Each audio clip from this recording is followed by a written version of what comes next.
A woman who has accused British comedian and presenter Russell Brand of sexual misconduct has described his response to the allegations as insulting. Mr. Brand posted a video denying any wrongdoing hours before claims of rape and sexual assault were published by British news outlets Channel 4 and the Times newspaper. He also accused the mainstream media of carrying out a coordinated attack on him. We are calling this woman Alice. She spoke to Women's Hour on Radio 4. The show's presenter Emma Barnett told me why Alice chose to speak up.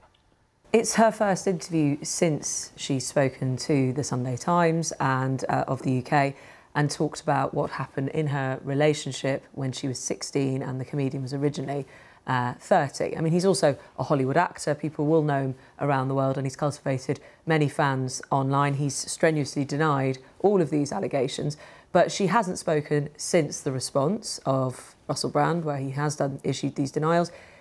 And also, she hasn't spoken about the age that she was, really, in a bit more detail. I think she has reflected, as an older woman, on what she thought she was at 16 versus what she is. And here in the UK, it differs around the world.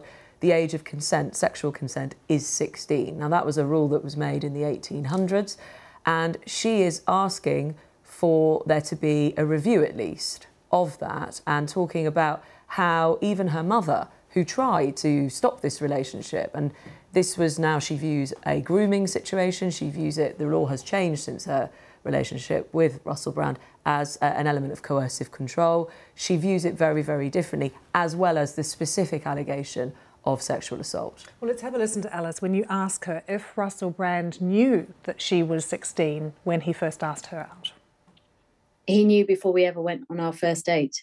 So when we met initially and he took my number and asked me out on a date, he hadn't asked me, but he didn't know. So I texted him prior to, because he said to me, he knew that I was stalling on agreeing on a date with him. And he said, "Why aren't you?" He said, "What's going on? Like, why don't you want to go out with me?"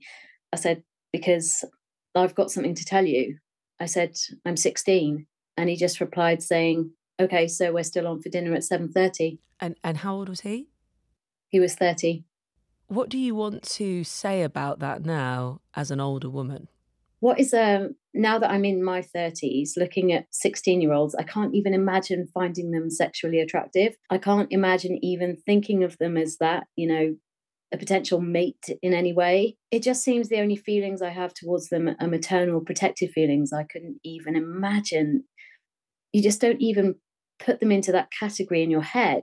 As I became an older woman and began reaching the same age as him, that's when I really started to feel angry. And felt like what had happened wasn't consensual, in inverted commas, or what? How would you describe that? Because although it's technically legal, the power imbalance, which is what you're referring to there, is huge in this. Yeah, and just because, he was telling me that I'm a very intelligent woman, I'm mature.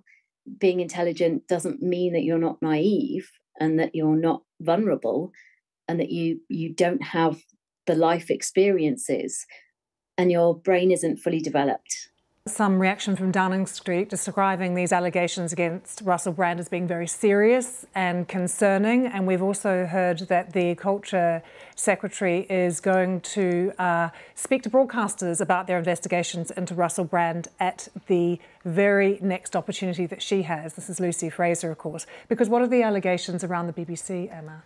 Yes, and I just wanted to say we used an actor to voice up Alice there. It's not her actual voice. We spoke on account of her remaining anonymous. The allegations, I mean, Russell Brand worked for a number of broadcasters. Channel 4 also looking into a UK channel, are looking into their relationship there. But there's a specific allegation with the BBC about the fact that in Alice's case, she says that a BBC booked car with a chauffeur picked her up several times to get her to Russell Brand. So the idea of that car obviously being paid for by the licence fee payer in this country, and the idea of him using his workplace in that way, picking her up from school, picking her up from home, dropping her at his. She says she knew it was a BBC car because she had seen him use it before for his radio work and his specific shows with the BBC. And the BBC, in a statement, has talked about the fact that it is investigating these allegations. How is she? What kind of toll has this relationship taken on her life, Emma? She talked about the fact that, as she mentioned, she's reflected on it, and now looking at her relationship past since, she has gravitated, she says, towards people who perhaps she doesn't need to maybe feel as good around them in a way that maybe mirrors some of that feeling that was there. So it's had a toll, and speaking out has also had a toll.